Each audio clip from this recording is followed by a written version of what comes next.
The NFL Combine is now over and done with. However, for Colorado's Nick Kasa, a tight end from the University of Colorado who is going into this year's draft, he was on ESPN radio in Denver. And some of the things that he said to the radio host were shockingly surprising. Here's what he said.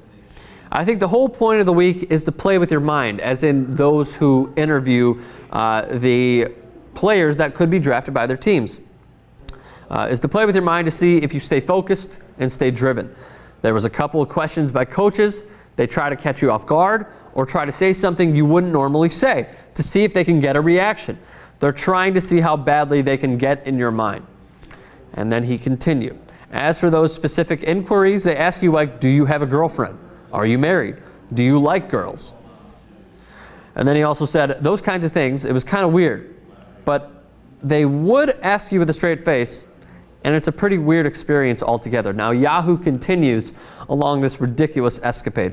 Violation of workplace laws of privacy and boundaries during interviews may have ensued. And yet, as much as teams may or may not want to know the details of Manti Te'o's private life, who of course has been dragged into the spotlight because he didn't know that he had a hoax of a girlfriend, sexual orientation rights vary from state to state and are not governed by United States federal legislation.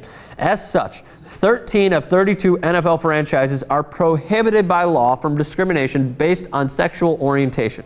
In other words, they can't ask Te'o if he's gay. Now, the teams that can ask: the Atlanta Falcons, the Arizona Cardinals, the Carolina Panthers, the Bengals, the Browns, the Cowboys, the Lions, the Texans, the Colts, the Jags, the Chiefs, the Dolphins, the Saints, the Steelers, the Eagles, the Rams, the Bucks, the Titans, and the Redskins. Now, my initial thought was that it is absolutely ludicrous and ridiculous, because when you look at, the likes of Chris Cluey and Brendan Ayanbadejo, who come out and support a gay marriage, and then you hear Arian Foster and Dwayne Bowe and a few others say, no, we'd welcome a gay player.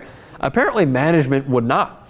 Because when they're asking these sorts of questions and they're trying to intimidate you, if they wanted to know if you were gay or not and just have it as that, and that they were still going to draft you, they would simply ask without being intimidating and trying to get in your head, are you gay?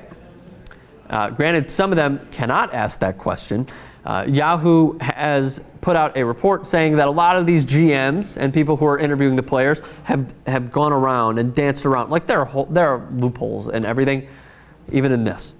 Now, one thing that came to my mind when they said they're trying to get in your head is when Branch Rickey in 1945 tried to get in the head of Jackie Robinson in a 3-hour, what seemed like cross-examination interview. When he was about to sign Jackie Robinson in 1945, he threw racial epithets at Jackie Robinson like crazy.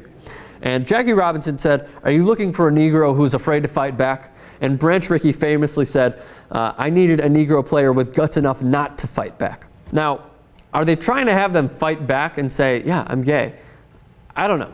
I mean, I'm not in those interviews. I don't really know. However, an NFL spokesperson said this: like all employers, our teams are expected to follow applicable federal, state, and local employment laws. It is league policy to neither consider nor inquire about sexual orientation in the hiring process. In addition, there are specific protections in our CBA with the players that prohibit discrimination against any player, including on the basis of sexual orientation. We will look into the report on the questioning of Nick Kasa at the scouting combine. Any team or employee that inquires about impermissible subjects or makes an employment decision based on such factors is subject to league discipline. I sincerely doubt there will be league discipline in all this unless they absolutely recorded those interviews in which they asked Nick Kasa, are you gay? Do you like girls? Do you have a girlfriend? The questions are ridiculous. And if there's a shift with players that were open to having a gay player, granted Chris Culliver is still in the minority, it seems like. Probably not in the minority, actually. He's just a fucking moron.